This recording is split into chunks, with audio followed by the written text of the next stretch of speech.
I'm Madison, 26 years old, and I used to believe family meant unconditional love. I was living in what everyone thought was our family home, but there was a secret nobody knew. This beautiful Victorian house actually belonged to me, legally transferred by my grandmother before she passed. My parents and sister had no idea. They saw me as the family servant, the one who paid bills and asked for nothing in return. But when they screamed those devastating words and demanded I disappear from their lives, I realized it was time to show them exactly who held the real power. Before I tell you how I turned their world upside down, let me know where you're watching from. Hit that like button and subscribe because this story will show you that sometimes the quiet ones hold all the power. Growing up, I genuinely believed we were the perfect family. My parents, Robert and Susan, worked incredibly hard to provide for us. Dad managed a small construction company while Mom worked as a school administrator. They weren't wealthy, but they gave us everything they could. My sister Veronica, 2 years younger than me, was always the shining star. She had this magnetic personality that drew people in, making friends effortlessly and charming teachers with her quick wit. I was the responsible one, the reliable daughter who never caused trouble. While Veronica focused on her social life and later her college education, I quietly took on more responsibilities. After high school, I delayed my own college plans to work 2 jobs, helping keep our household afloat. I worked mornings at a local bakery and evenings at a retail store.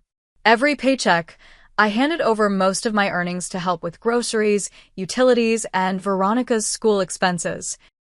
The person who truly understood me was my grandmother Eleanor. She lived in this gorgeous Victorian house just 20 minutes away, and I spent countless summers with her. Grandma Eleanor was sharp as a tack, a former accountant who taught me about financial independence and the importance of standing on my own 2 feet. She'd say, "Madison, honey, never let anyone take advantage of your good heart. Kindness is a strength, but don't let people mistake it for weakness." During her final years, I became her primary caregiver. I'd visit every day after work, helping with groceries, doctor appointments, and household maintenance. My parents appreciated that I was taking care of Grandma, but they never offered to help. Veronica was always too busy with her studies or social commitments. When Grandma Eleanor passed away 2 years ago, the family gathered for the will reading. Everyone expected the house to be left to the family, as Grandma had always said. What they didn't know was that 6 months before her death, Grandma had quietly transferred the deed into my name alone. She made me promise to keep it secret until the time was right. "This house represents security, Madison. Use that security wisely," she had whispered during our last private conversation. The house was stunning, with original hardwood floors, stained glass windows, and a wraparound porch that looked like something from a fairy tale. It had 4 bedrooms, 2.5 baths, and a kitchen that Grandma had renovated with modern appliances, while keeping its vintage charm. The property was worth easily $300,000 in our area. After the funeral, my parents and Veronica naturally assumed we'd all move in together to maintain the family home. I went along with it, paying all the utilities, property taxes, and maintenance costs while they contributed minimally. They treated it like their house, making decorating decisions and hosting family gatherings without consulting me. Recent months had been particularly exciting for our family because Veronica had landed what she called her dream job at a prestigious marketing firm downtown. She was making excellent money, finally contributing to household expenses, and my parents couldn't stop bragging about her success. "Our Veronica is going to be a marketing executive," Mom would tell anyone who'd listen. "She's got such a bright future ahead of her." I was genuinely happy for my sister. After years of supporting her education and career development, seeing her succeed felt like validation that our family's sacrifices had been worthwhile. Veronica would come home with stories about important clients, creative campaigns, and office parties.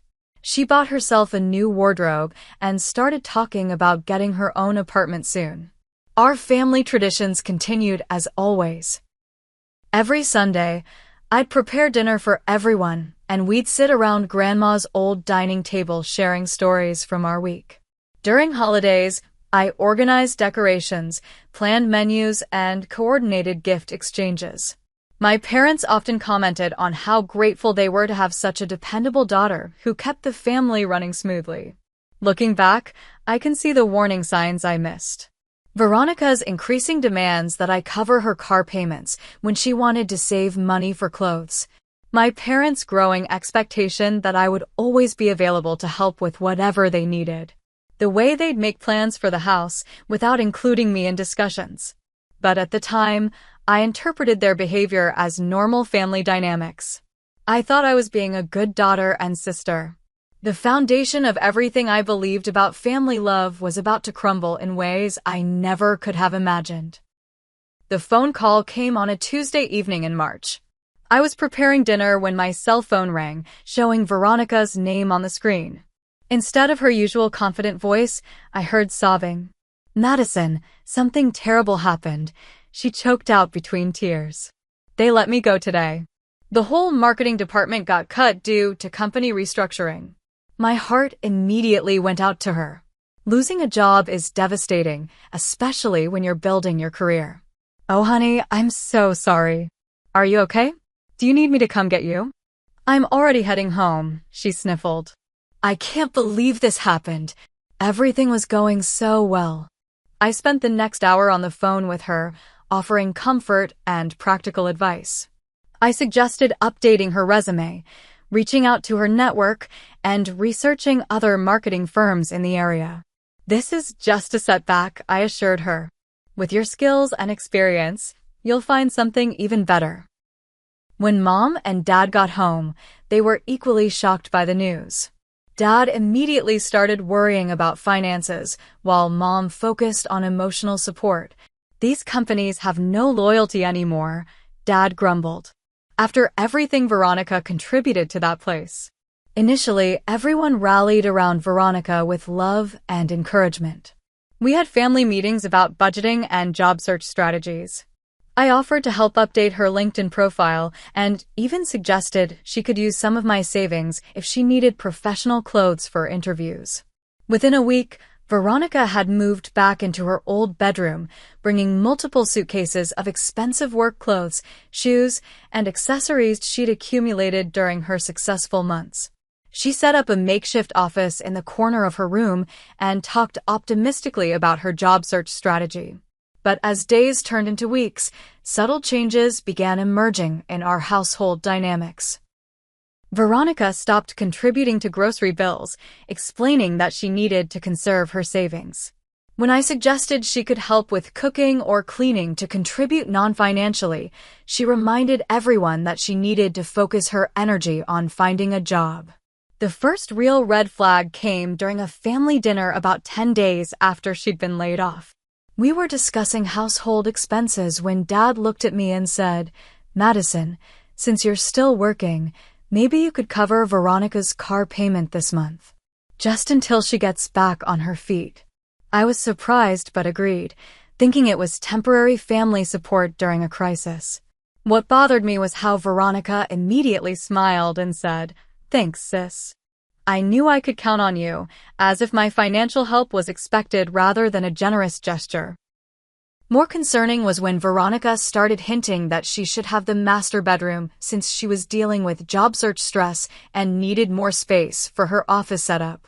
"Madison, you're barely here anyway with your 2 jobs," she said casually. "Wouldn't it make sense for me to have the bigger room temporarily?" I felt confused by these requests. I had thought that during family crisis, we'd all pull together and make sacrifices. Instead, it seemed like everyone expected me to make all the sacrifices while Veronica received all the accommodation. My parents started making comments that initially seemed supportive but carried undertones of criticism toward me. "We're so proud of how Veronica is handling the setback," Mom would say. "She's staying positive and focused on her goals. Madison, maybe you could help more with her emotional support." The strangest part was how they began treating Veronica's unemployment as if it was somehow more important than my consistent work. When I mentioned being tired after pulling double shifts, Dad would say, "At least you have job security." Veronica is under real pressure right now.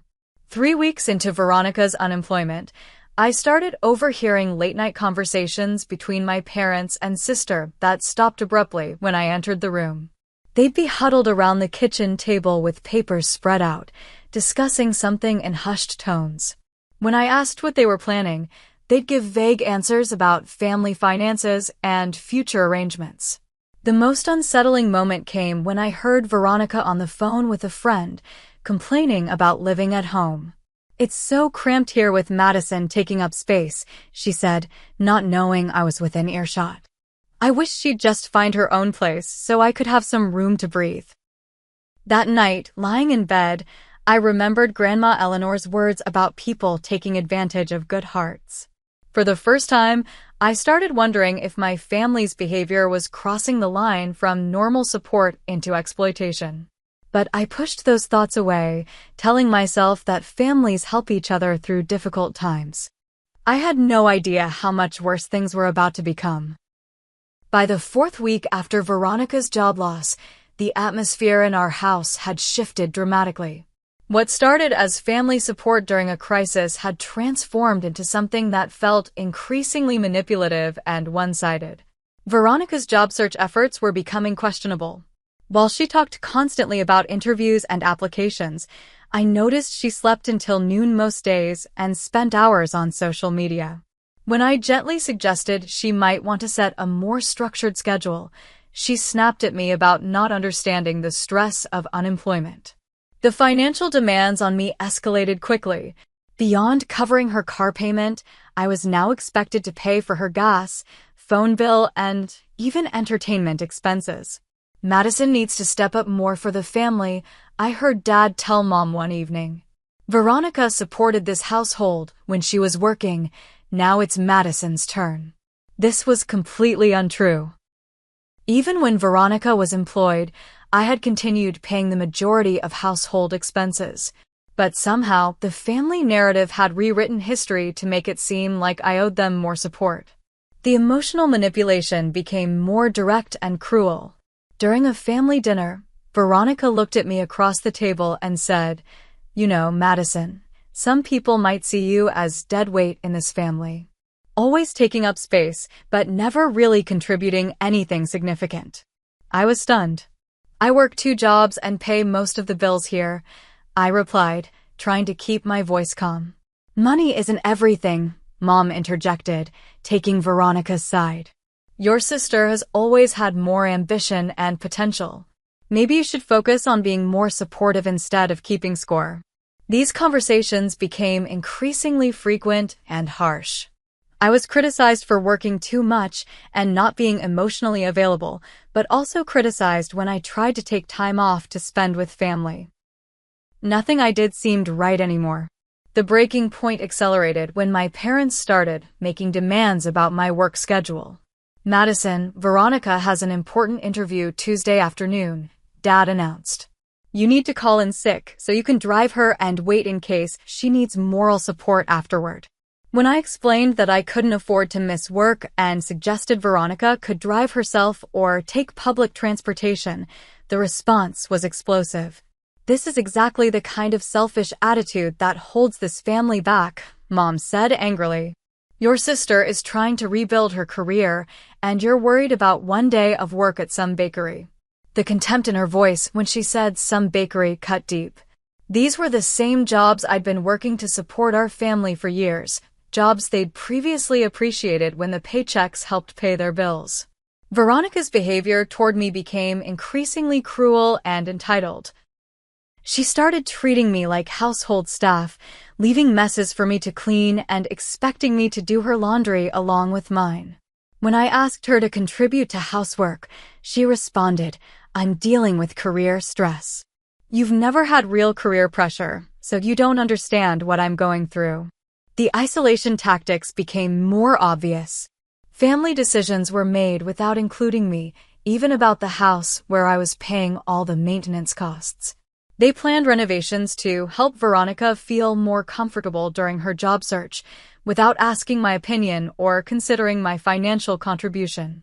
Most painfully, they began making comments about my future that excluded me from the family entirely. Once Veronica gets back on her feet, she'll probably want to start fresh somewhere new, Dad mentioned casually. Madison, you should think about finding your own place soon. You can't live at home forever. The irony was devastating. They were talking about kicking me out of the house that I legally owned, while continuing to expect me to pay all the expenses for their benefit. My work performance started suffering from the stress and sleep deprivation. My boss at the bakery noticed I seemed distracted and tired. "Everything okay at home, Madison?" she asked with genuine concern. I couldn't bring myself to explain the situation because it sounded too unbelievable. The cruelest moment came during what I thought would be a family meeting about our financial situation. Instead, it turned into an intervention about my negative attitude and lack of family commitment. "Madison, we're worried about you," Mom began, with false sweetness in her voice. "You seem resentful lately, and it's affecting the whole family dynamic." Veronica jumped in with practiced precision. "Maybe if you disappeared for a while, there would be more resources and emotional energy for people who are actually trying to improve their lives. Some of us have real potential, you know."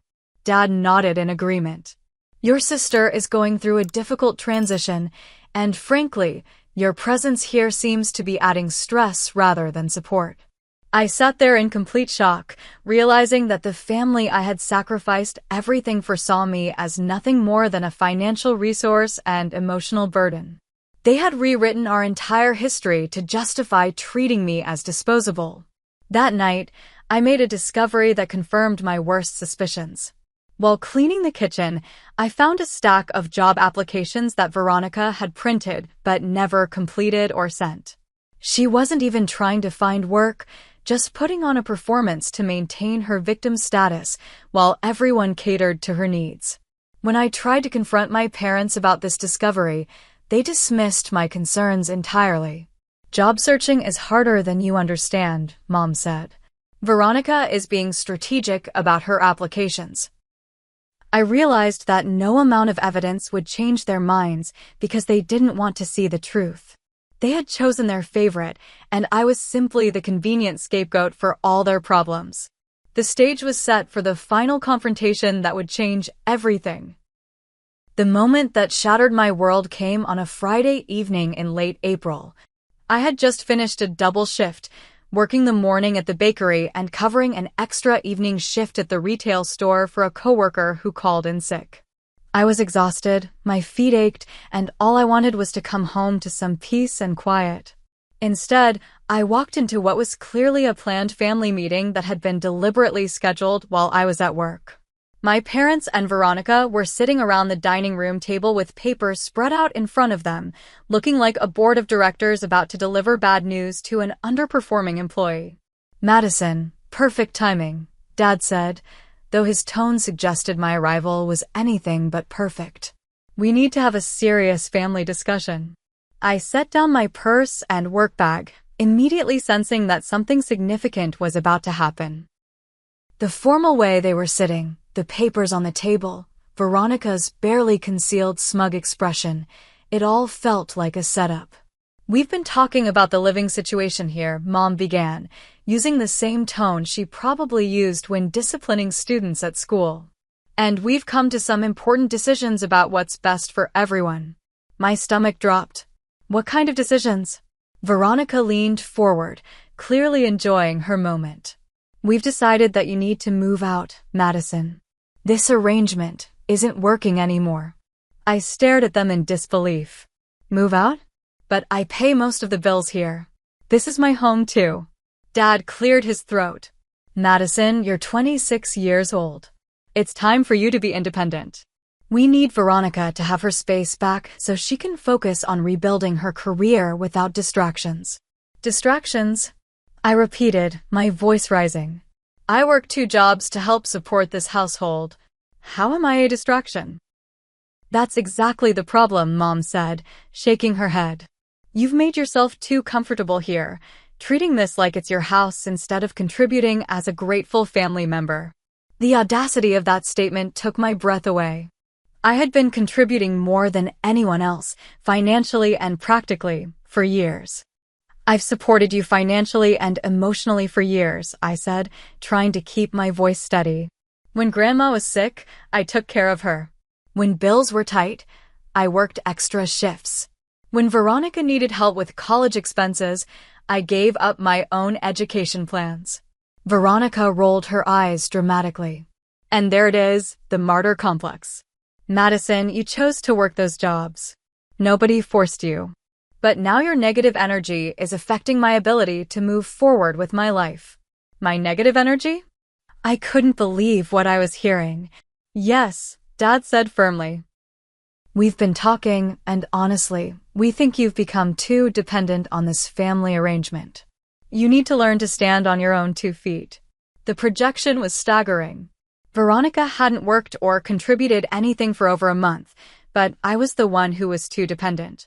Where exactly am I supposed to go? I asked, still hoping this was some kind of bizarre intervention that would end with reasonable discussion. That's not really our problem to solve, Veronica said with a cold smile. You're an adult. Figure it out.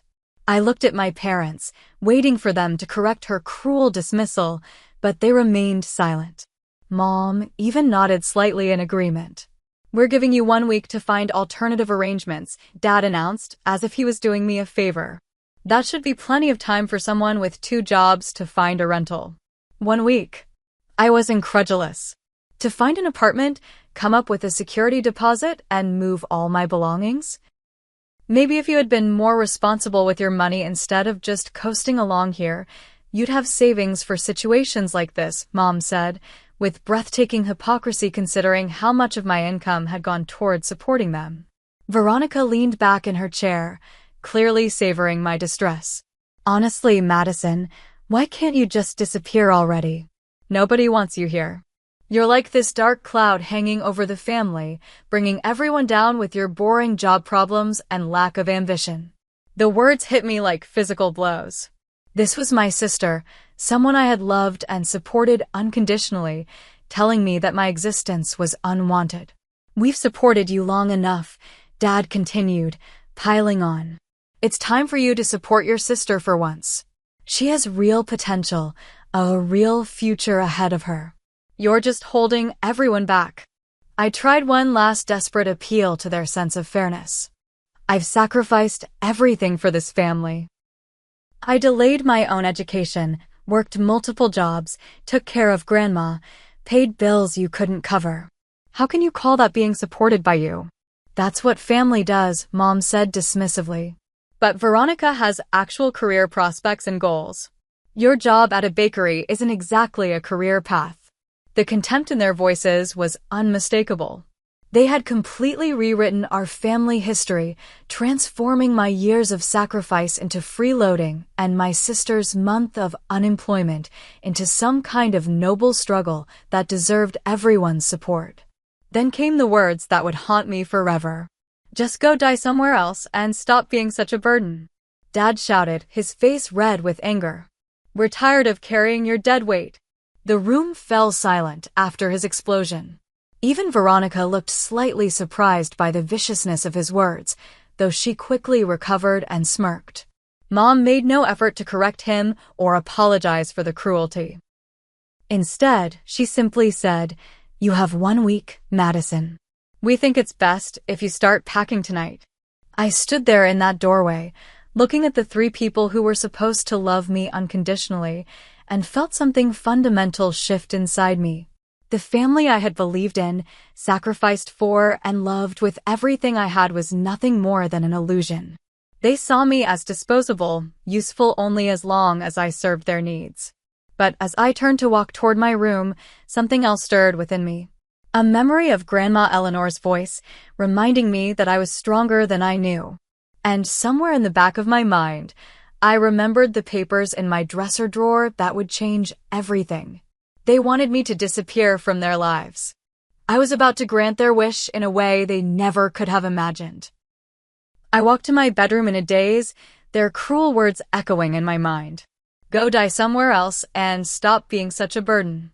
The people who were supposed to love me unconditionally had just told me they wished I would disappear permanently from their lives. I sat on my bed, staring at the dresser drawer where I had kept Grandma Eleanor's papers for the past 2 years. With trembling hands, I pulled out the folder containing the property deed, transfer documents, and legal paperwork that proved this house belonged to me, not them. As I spread the documents across my bed, the full magnitude of the situation became crystal clear. My parents and Veronica had just demanded that I move out of my own house. They had threatened me, insulted me, and told me to die, all while living under my roof and benefiting from my financial support. The property transfer document was straightforward and legal. 6 months before her death, Grandma Eleanor had transferred the deed into my name alone. She had paid all the associated fees and taxes, making sure everything was completely legal and binding. Her attorney had explained that she wanted to ensure I would always have security, knowing how much I had sacrificed for the family. "Madison, honey," I could hear her voice in my memory. "This house represents more than just shelter. It represents independence and the power to make your own choices. Don't let anyone ever make you feel powerless when you're actually holding all the cards." I called the family attorney who had handled the original transfer, Mr. Patterson, who had been Grandma's lawyer for 30 years. Even though it was evening, he answered his personal cell phone when he saw my name. "Madison, how are you doing? Is everything all right?" I explained the situation as calmly as I could, asking him to confirm my legal rights as the property owner. "Madison, you are the sole legal owner of that property," he said firmly. "You have every right to determine who lives there and under what conditions. Your parents have no legal claim whatsoever to that house. If you want them to leave, you can give them legal notice and they'll have to comply or face eviction proceedings. What about the fact that they've been living there and consider it their family home? Legally, that's irrelevant," he explained. "They've been living there as your guests, whether they realized it or not. Property ownership is based on legal documentation, not assumptions or family expectations." Mr. Patterson offered to prepare official 30-day notice documents if I decided to proceed. He also explained that as the property owner, I was entitled to charge rent if I chose to let them stay, but I was under no obligation to house them at all. After hanging up, I sat in my room contemplating the cosmic irony of my situation. The people who had just told me to get out and die had no idea they were living in my house, dependent on my generosity for shelter. I spent the weekend thinking through my options. I could reveal the truth immediately and watch them scramble to apologize. I could demand rent from them going forward. I could give them notice to leave and take control of my own life and property. But as I reflected on years of their treatment toward me, I realized this moment was about more than just property ownership. It was about self-respect, dignity, and refusing to accept abuse from people who clearly didn't value me as a person. The plan that formed in my mind wasn't about revenge. It was about justice and self-preservation. They had told me to disappear from their lives, and I was going to grant their wish. But I would do it on my terms with the full truth revealed. I spent Monday morning at Mr. Patterson's office, reviewing the legal documents and having him prepare official notices. He also provided me with copies of everything, so I would have backup documentation ready. "Madison, I knew your grandmother well," he said as we finished the paperwork. "She would be proud of you for standing up for yourself. She always worried that your family took advantage of your generous nature." Tuesday through Thursday, I continued working my regular shifts, acting completely normal around my family. They assumed I was quietly accepting their demands and looking for apartments. Veronica made several snide comments about hoping I'd find somewhere far away, while my parents discussed their relief at having resolved the living situation. What they didn't notice was my inner transformation. Years of Grandma Eleanor's wisdom were finally taking hold. I was no longer the desperate-to-please daughter seeking family approval. I was a property owner who had been disrespected and mistreated by ungrateful tenants. Friday evening, I prepared for the final family dinner in our old dynamic. I cooked a meal, set the table carefully, and placed a legal-size manila envelope in the center of the dining table like a centerpiece. My parents and Veronica gathered around the table, chatting casually about their plans for the house once I was gone. Veronica had already started talking about redecorating her space and using my former bedroom as an office. As we started eating, I maintained calm conversation, asking about their day and discussing mundane topics. The envelope sat untouched in the center of the table, but nobody seemed curious about it. Finally, as we finished the main course, I decided it was time. "Before I leave next week, there's something important we need to discuss," I said quietly. They all looked at me with mild interest, probably expecting final moving arrangements or a schedule for removing my belongings. "Don't you think it's important to know who actually owns this house?" The question hung in the air for a moment. Then Veronica laughed. "What kind of question is that?" "It's the family house.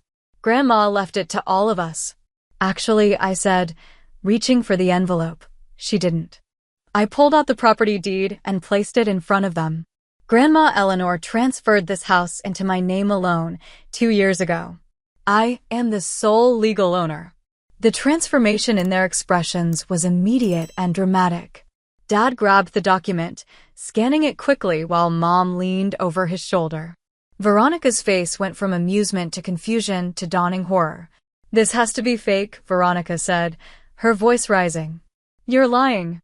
I placed the additional legal documents on the table: transfer paperwork, tax records, attorney correspondence, all clearly showing my name as the property owner.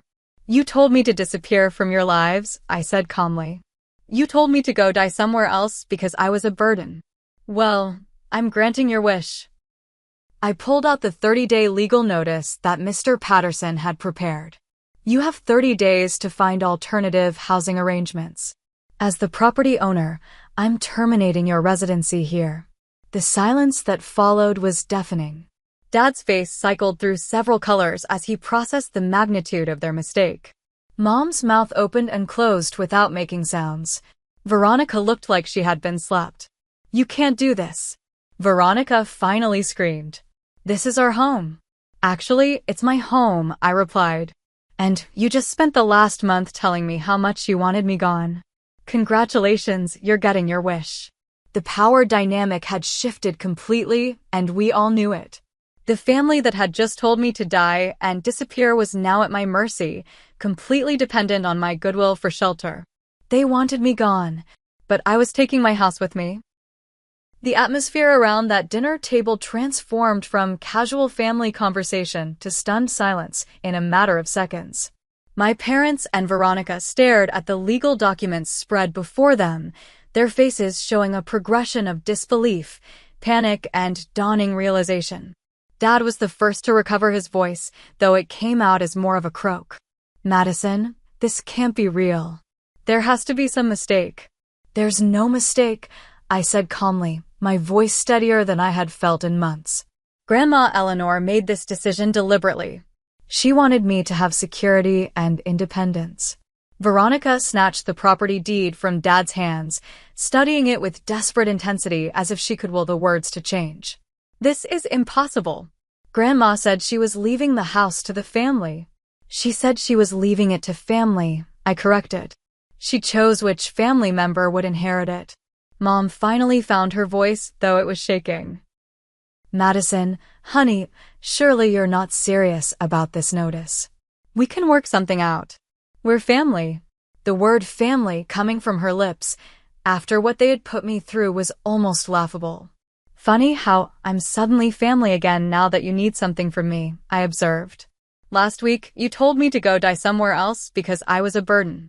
"That was just stress talking," Dad said quickly, reaching across the table toward me in a pleading gesture. "We didn't mean those things. You know we love you." "Do I?" I asked. Because loving family members don't usually tell each other to disappear permanently. They don't treat each other like financial servants or emotional punching bags. Veronica was frantically shuffling through the legal papers, looking for any loophole or error. "There has to be something wrong with this paperwork. Maybe Grandma wasn't mentally competent when she signed it. Maybe you manipulated her." Her desperation was almost pitiful, but I felt no sympathy after weeks of her cruelty. Mr. Patterson can confirm that Grandma was completely competent and made this decision freely. She was protecting me from exactly this kind of treatment.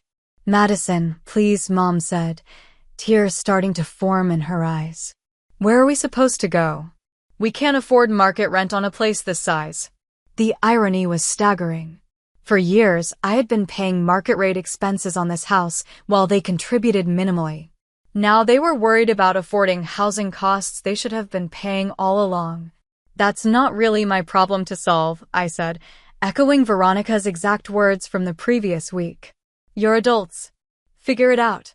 Dad tried a different approach, attempting to sound authoritative. Madison, this is ridiculous. We've been living here as a family for 2 years. You can't just kick us out because of some paperwork technicality. It's not a technicality, Dad. It's legal ownership. And you're not being kicked out because of paperwork. You're being asked to leave because you told me you wanted me gone from your lives. Veronica slammed her hand on the table, making the dishes rattle. This is insane. You can't destroy our family over some stupid fight. I'm not destroying anything, I replied calmly.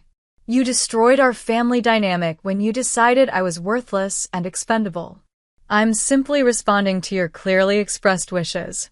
The next hour was a masterclass in manipulation tactics as they tried every possible approach to change my mind. They attempted guilt, claiming I was being cruel to people who had raised and supported me. They tried bargaining, offering to treat me better if I'd reconsider. They even attempted threats, suggesting I'd regret breaking up the family. But what they couldn't do was deny the truth of how they had treated me. Every argument they made only reinforced my decision. Madison, be reasonable, Mom pleaded. We made some mistakes, but family forgives family. We can start over. You told me to die, I said quietly. You called me deadweight and said nobody wanted me around. Those weren't mistakes born from stress. Those were your true feelings finally being expressed. Dad tried one last desperate appeal. What about all the years we supported you? Doesn't that count for something? What years? I asked. The years when I worked 2 jobs to help pay your bills? The years when I took care of Grandma while you were too busy? The years when I delayed my own education to support Veronica's? When exactly did you support me? Veronica had been uncharacteristically quiet for several minutes, studying the legal notice with growing panic. Finally, she looked up with tears in her eyes, all her earlier smugness completely gone. Madison, I'm sorry, okay? I was stressed about being unemployed, and I took it out on you. But you can't make us homeless over this. I'm not making you homeless, I said. I'm giving you exactly what you asked for. You wanted me out of your lives. I'm leaving, and I'm taking my house with me. But where will we go? Mom asked desperately. The same place you expected me to go when you gave me a week's notice, I replied. You'll find rentals, apply for apartments, pay security deposits, and figure it out like any other adults. The beautiful irony wasn't lost on any of us. They had expected me to instantly solve a housing crisis they had created with 1 week's notice and minimal resources. Now they were facing the exact same situation, except they had 30 days and each other for support. We can't afford market rent, Dad admitted quietly. Then you'll need to find jobs, I said. Veronica, this might be excellent motivation for your job search. As the evening wore on, their tactics shifted from manipulation to bargaining. They offered to pay rent if I'd let them stay. They promised to treat me better and include me in family decisions. They even suggested we could all live together as equals, splitting expenses fairly. But I had crossed a bridge that couldn't be uncrossed. I had seen their true feelings about me, and there was no going back to pretending we were a loving family. You have 30 days, I said finally, standing up from the table. Mr. Patterson has all the legal documentation if you want to verify anything. I'll be staying elsewhere during the transition period. As I gathered the papers and headed toward my room to pack some essentials, I heard Veronica break down completely behind me, sobbing about how unfair everything was. The 3 people who had told me to disappear were about to learn what disappearing actually meant. 3 months later, I was sitting on the wraparound porch of my house, watching the sunset paint the sky in brilliant oranges and purples. The silence was peaceful, broken only by birds singing in the old oak tree Grandma Eleanor had planted decades ago. The house felt different now that it was truly mine. I had spent weeks making small changes that reflected my personality rather than family compromises. Fresh paint in colors I loved, new furniture arranged the way I wanted, photos of friends and memories that made me smile rather than obligation shots of family gatherings. The transition hadn't been easy emotionally. Choosing yourself over family approval is one of the hardest decisions anyone can make, even when that family has shown you their true nature. I spent several weeks in therapy, working through the grief of losing the family I thought I had and processing the years of manipulation I hadn't fully recognized. Dr. Martinez, my therapist, helped me understand that what I had experienced was a form of financial and emotional abuse. You were trained from an early age to prioritize everyone else's needs above your own, she explained. Breaking that pattern takes courage and self-respect. The support that emerged from unexpected places surprised me. My coworkers at both jobs rallied around me when they learned what had happened. Sarah from the bakery invited me to family dinners with her husband and children. Marcus from the retail store introduced me to his friend group, people who valued kindness and authenticity. I always wondered why someone as capable as you seemed so stressed all the time, Sarah told me one evening. Now it makes sense. You were carrying emotional weight that wasn't yours to carry. My work performance improved dramatically without the constant family stress. Within 6 weeks of gaining my independence, I received a promotion to assistant manager at the bakery. The owner, Mrs. Chen, had been watching my leadership skills and work ethic for months. Madison, you have management potential, she said during my review. I'd like to help you develop that, maybe even consider partial ownership someday if you're interested in the business side. For the first time in years, I had space to consider my own goals and dreams. I enrolled in online business courses, thinking about eventually opening my own bakery or cafe. The financial stability of owning my home outright gave me freedom to take calculated risks with my career. The legal transition had proceeded smoothly but coldly. My family found a small 3-bedroom apartment across town that strained their combined resources. Dad had to take on extra construction projects, Mom picked up evening tutoring work, and Veronica finally found a part-time job at a local marketing agency, making significantly less than her previous position. They attempted contact several times during those first months. Dad called to update me on their living situation, clearly hoping I'd feel guilty and invite them back. Mom sent long text messages about missing our family dinners and hoping we could reconcile. Veronica alternated between apology messages and angry accusations, depending on her mood. I didn't respond to any of it. Dr. Martinez had helped me understand that maintaining no contact was essential for my healing process. You can't rebuild your sense of self-worth while still engaging with people who consistently undermine it, she explained. Through therapy, I realized how much of my identity had been wrapped up in being useful to others. Learning to value myself for who I was, rather than what I provided, was a daily practice that gradually became more natural. I started dating someone wonderful, a teacher named James who I met through Sarah's family. What struck me most about James was how he reacted when I told him my story. Instead of suggesting I should forgive and reconcile with my family, he listened carefully and said, "It sounds like you made a brave decision to protect yourself." Sometimes people think blood family is everything, he said during one of our early conversations. But I believe we're allowed to choose relationships that add value to our lives rather than drain them. 6 months after the dinner table confrontation, I received an unexpected letter from Veronica. Instead of manipulation or anger, it was a genuine apology acknowledging how poorly she had treated me and accepting responsibility for her actions.